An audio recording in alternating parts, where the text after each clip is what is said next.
where money meets politics. It's the Larry Kudlow Show. Welcome back, everybody. Free market capitalism is the best path to prosperity. I speak as a Reagan supply-sider, having worked for the Gipper many years ago. There's a very spiffy new tax plan out there, sponsored by Senator Mike Lee of Utah and Senator Marco Rubio of Florida, which really is a grand, modernized, updated, Reagan-esque supply-side tax cut model, which would be very pro-growth. And we're lucky enough to have Senator Mike Lee of Utah here. By the way, he's got an e-book out there called Why John Roberts Was Wrong About Health Care. Mr. Lee is a longtime friend of this radio show and the Kudlow Report and me. First of all, Senator, thank you for your time. Appreciate it. Thank you very much, Larry. It's good to be with you. All right. It's great to hear you. I may not agree with everything in this thing. It's a large plan. I'm not a big tax credit guy, but you've got some really good components here. And let me go to a major theme that I have read. I've talked to your staff and so forth. You're basically trying to move the tax code out of investment taxation, the double and triple taxing of savings and investment, which is so vital to jobs and growth in business, into more of a consumption tax. Is that fair? Yeah, I think that's fair. And we're trying to eliminate some of the biases in the tax code, biases against people for getting married, biases against people for having children, and biases generally in favor of government and complicated tax codes that make IRS regulators more powerful in favor of simplicity. You know, one of the great things about the 1986 tax reform bill, which was piloted by Reagan, is it really ripped out thousands of pages from the Federal Register of Regulations. It really did. Now, all we've done is build up in the last 20 years. Would your bill rip out thousands of regulations and pull back the IRS? Yes, it would. It would dramatically simplify our tax code. You know, we've got this tax code that, together with its implementing regulations, takes up tens of thousands of pages. It's one of the things about the tax code that's so bad is that not only does that make the IRS less efficient as a revenue collection agency, but it also makes it more powerful. It gives more discretion to IRS regulators. It reduces compliance, and it increases headaches for the American people. So even if the only benefit of this were that it would simplify the tax code, it would certainly do that, do it enormously by replacing our 7 rates on the individual side with two rates, one of which would cover about 80% of all Americans. The 15% rate. Yes, exactly. About 80% of Americans would pay at the 15% rate. And so, yeah, there are tremendous benefits here just in simplicity alone. But fortunately, the benefits don't stop there. As you pointed out, this is an aggressively pro-growth plan, and it's also a plan that I think increases fairness to American families. Yeah, you've got now, just for our listeners, there are 2 brackets, 15 and 35%. And as the senator said, about 80% would be at the 15% bracket, which is great. That means you're getting rid of the 25% bracket, you're getting rid of the 28% bracket, you're getting rid of the 31% bracket, all of which really are middle-class brackets, and you're pushing them down to 15%, which is tremendous. Creates new incentives for work, and it puts a lot more tax savings in your pocket. Now, Senator Lee, I am in love. I'm embracing the business side of this thing. I just love this. You're going to take the corporate rate from 35 to 25. You're going to end the double taxation of foreign profits by making the system territorial. You are going to give full, immediate cash expensing for business investment.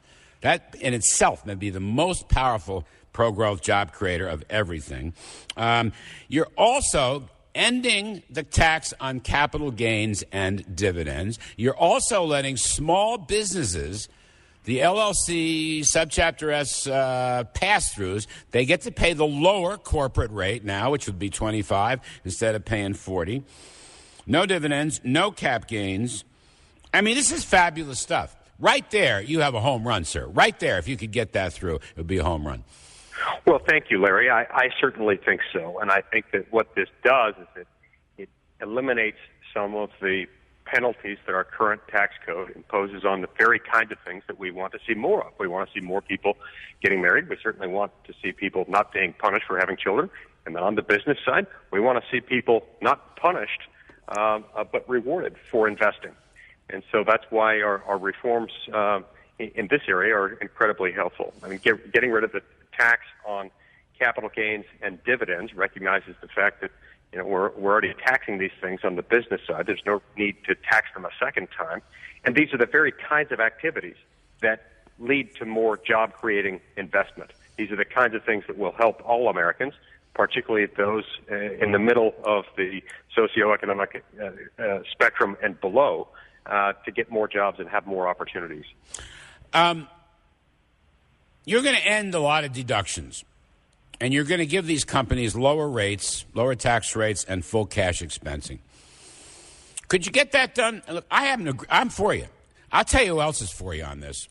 My great friend who taught me tax reform on the air, on TV, Fred Smith, the brilliant CEO of FedEx. He has told me for years, Senator Lee, that full cash expensing is what corporations need to invest, plus a lower corporate tax rate to be competitive. You've got both in here, and that is the most powerful. I mean, whatever comes out of the House with Paul Ryan and the Senate with Orrin Hatch, if you can keep these provisions in, you got a home run. Just right there by itself. You'd raise the economy by at least a percentage point every year. And that's exactly what we need to do. It's what we need to do to solve a lot of our problems in government. And more importantly, it's what we need to do to solve problems for the American people who are stuck in an economy where our economic opportunities have been limited. Overall, as a country, we're still in much better shape than people in most parts of the world. That's what makes America the last best hope. But we're losing some of our edge in terms of our economic opportunity, the ability to move up in the economy. And that's really what this tax reform plan is all about. How big is the battle? This is a part that I really like in the bill. You're going to end the interest deduction for companies issuing debt. And you're going to end taxes on interest for people who receive interest. Okay, so that's fine. Get rid of the interest part. I've always believed what you're saying is let's equalize debt and equity. Let's not give an incentive to companies issuing debt. Why not make a level playing field with companies issuing equity stock? We all complain about too much debt, Senator Lee. Now, federal debt is a different game. But in the private sector, there's excessive corporate debt, there's excessive state and local debt. You're taking away the interest exemption. I think it's fabulous, but I understand from your staff that you got a lot of hostility from the K Street crowd. Yeah, there are a lot of people who feel like their ox could be gored by this one. They don't want the current system to change because they rely on the current system. And a lot of the K Street crowd, as you point out, likes the fact that Washington is able to decide which kinds of companies will benefit from the tax code based on which type of financing they prefer.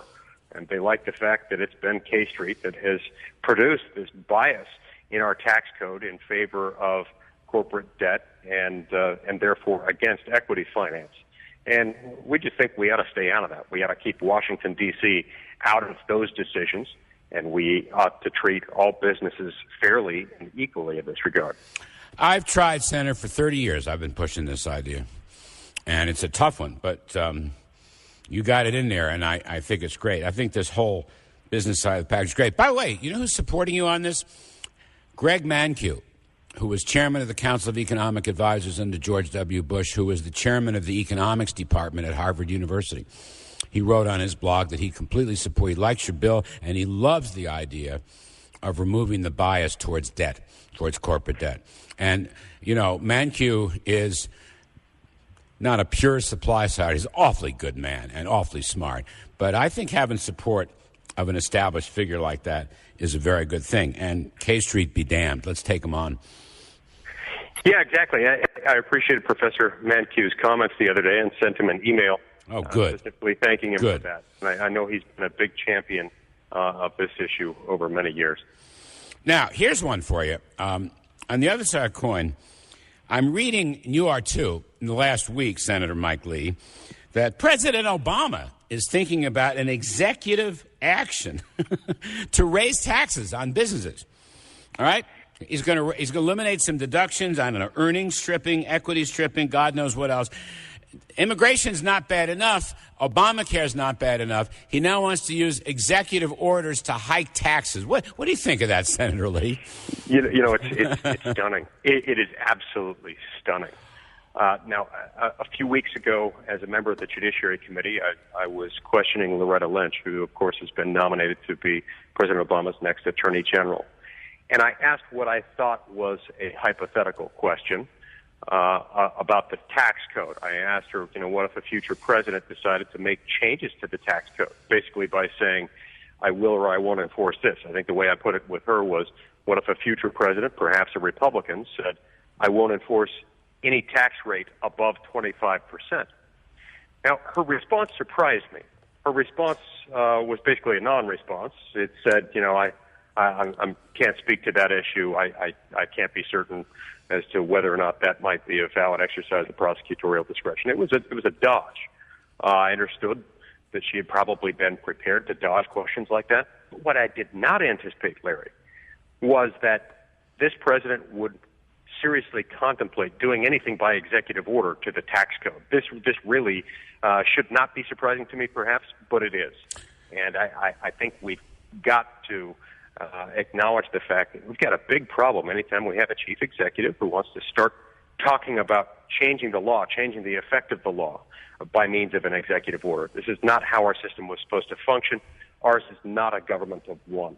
And we don't have a president who is empowered under the law to change the law without going through Congress. In my naivete, Senator Mike Lee, I always thought from my textbooks, and I did go to grad school, and I did serve as a deputy budget director under Reagan, I thought all revenue bills, i.e. tax bills, had to originate in the House. Not in the White House, in the House of Representatives, particularly in the Ways and Means Committee. Am I wrong about that? No, you're absolutely right. In fact, I devoted an entire chapter of this in my new book that's about to come out on April 7th called Our Lost Constitution. I devoted an entire chapter to the origination clause, the point of which was to say that any and all legislation imposing new taxes must originate in the House of Congress most accountable to the people, the House of Representatives, because every 2 years, every member of the House of Representatives is up for re-election.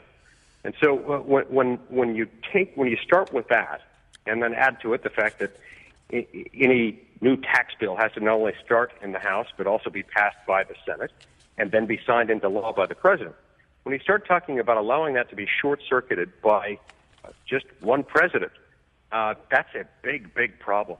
That is a problem that ought to be concerning to Republicans and Democrats, to liberals and conservatives alike. And so I really hope that I have misunderstood some important detail about what the president was suggesting the other day. No, you haven't. I hope that I've misunderstood it, because this is alarming if I haven't. You're too smart, Senator Lee. In my opinion, as I've said to you before, you're a future Supreme Court justice. Your dad was a Solicitor General, if I'm not mistaken. But in any case, no, there's no bounds to Obama's ambitions here. There's no bounds to his deliberate politicalization of the Constitution. I mean, the immigration thing was one thing. Actually, before that, the way he blithely changed Obamacare, deadlines, dates, regulations without any congressional support, then immigration. Look what he's done on the Internet takeover, sir. And also, here we come on taxes. I mean, it's unbelievable to me. His press secretary, Josh Ernst, says in response to a question, they are looking at making tax changes through executive action. That's just unbelievable. That is a thought that shouldn't even be in Obama's little head. Not even in his little head. No, it's absolutely stunning. And look, our founding generation understood that one of the greatest risks to freedom and prosperity in America would involve the excessive accumulation of power in the hands of a few, or even more critically, in the hands of one person, even if it were only for a few years at a time, and even if that person were elected.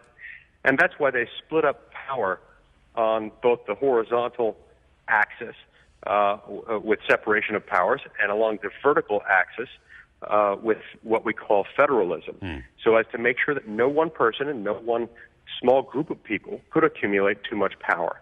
This involves the accumulation of all kinds of powers in the hands of one person, and it ought to be troubling to all of us.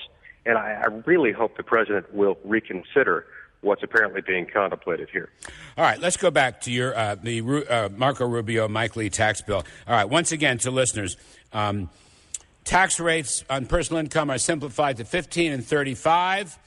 All right, business tax rate, the corporate rate would drop from 35 to 25. Small business, LLCs, and other pass-throughs would get to pay the lower rate, ending the double tax on dividends and capital gains, full cash expensing, ending the interest deduction for corporate debt. I don't know if I've forgotten anything, but those are the key parts. This has been scored as very pro-growth by the respected Tax Foundation. Senator Lee, one last point. Look, I'm not a big fan of tax credits and never have been. I think they complicate matters, and I think they crowd out lower marginal tax rates. At the end of the day, I'd probably want about a 15 or 18% flat tax. But I don't want to argue that point with you because I know you've got yourself $2,500 child care, kiddie credit. Child tax credit, not child care. Right, child tax credit. Yeah. Leaving it there, here is my, besides the economic concern, I've been campaigning a lot, Senator Lee, about marriage, the importance of marriage, not only to our culture, but to our economy, because married people earn more, create more wealth, and, of course, their kids do better. And family breakup is one of the biggest problems. Again, that's not only a cultural problem, it's an economic problem. I think you would agree with that. The question I want to ask you, sir, is, as I understand it, the child tax credit could go to single mothers without kids. And I'm worried, and I want to get your take on this, do you worry that incentivizes out-of-wedlock childbearing? No, I don't think it does, certainly not anymore, and I think significantly less than other aspects of federal law, other federal programs already in existence. At this point, this has become a cultural problem.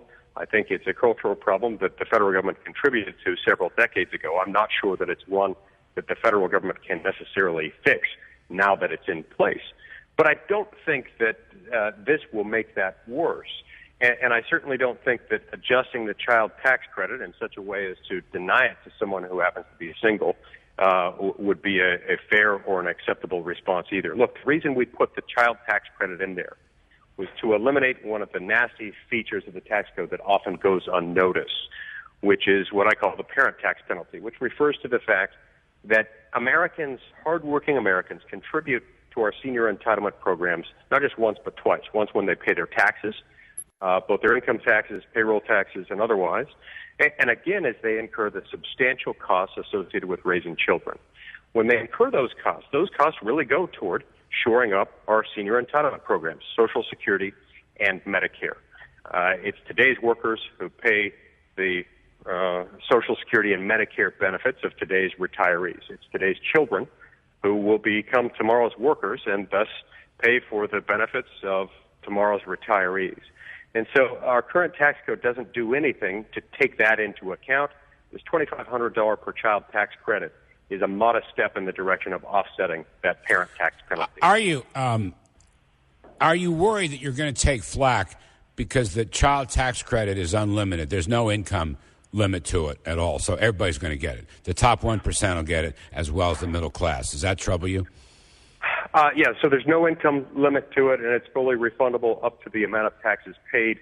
Taxes paid both income and payroll side on the employer. You just have 30 seconds. Yeah. No, look, I understand that concern, but again, this is about offsetting an inequity and unfairness in the tax code. Right. And I think it's fair to let everybody receive it. Thank you, sir. Senator Mike Lee of Utah, he and Marco Rubio have a spiffy new plan that completely reforms our tax code. A lot of growth in that plan. I'm Larry Kudlow.